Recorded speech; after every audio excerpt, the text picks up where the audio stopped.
Hello, students. I want to share with you something that I was able to see this last summer. We went to Scotland, my family went to Scotland, and we saw in Scotland Stirling Castle. And in Stirling Castle, there's the Queen's bedchamber. You can see her bed over here. And then these massive full-color tapestries that depict this medieval type story, right? It's the hunt for the unicorn. And as we entered the main bedchamber of the Queen, the tour guide kind of walked us around and showed us the story of the hunt for the unicorn, which I will do for you now. So the first tapestry are these hunters. They are in the woods, tons of detail, all these flowers and fruits and everything are amazing.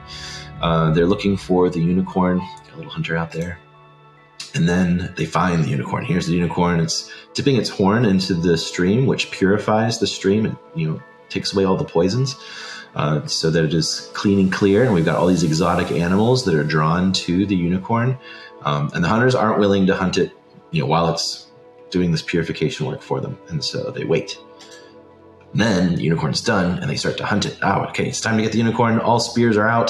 The unicorn is going to run for its life.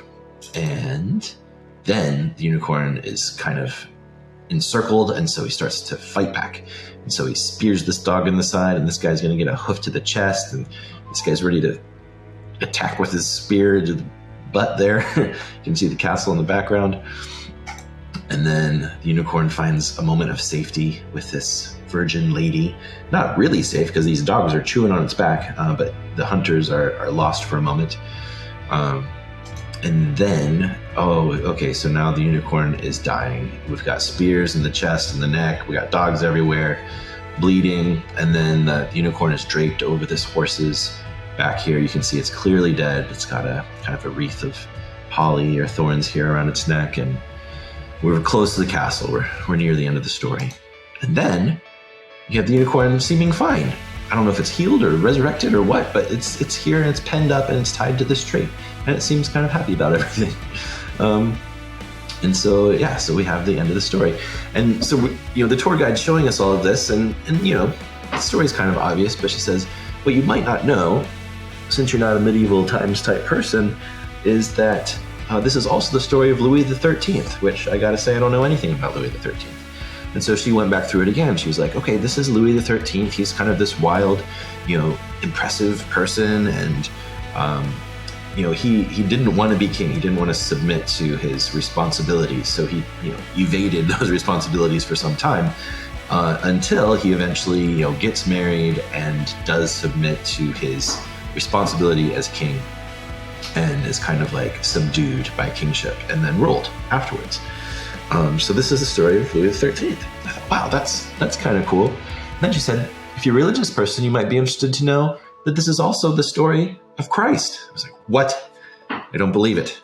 But then she went back through and she was like, okay, so change the order of the tapestries because we don't know the order. If you start with the unicorn, with the virgin lady, and then have it, out and about and doing its healing and taking care of its fellow creatures, and then evading capture, and eventually, being captured and submitting to death, and then coming back to life, you have yourself the story of the cross.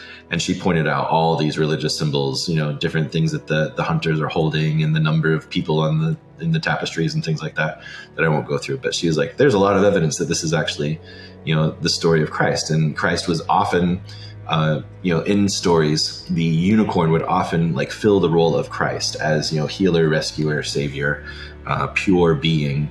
And so most of the time, if you see a unicorn in a medieval story, that unicorn is filling some kind of Christ role, which I didn't know. Okay, so here's the thing. Looking at the Hunt for the Unicorn tapestries is something like reading the Old Testament, right? When you read the Old Testament, you have to take yourself out of your modern shoes and put yourself back in some ancient Hebrew person's shoes, because if you don't, you're going to miss a lot. Because the ancient Hebrew would be able to see and understand a lot of cultural cues that you and I are going to miss without, some serious effort. Also, we have to be willing to look for a story within a story within a story, right? So here with the unicorn, we've got the unicorn story, we've got the Louis XIII story, and we also have the Christ story.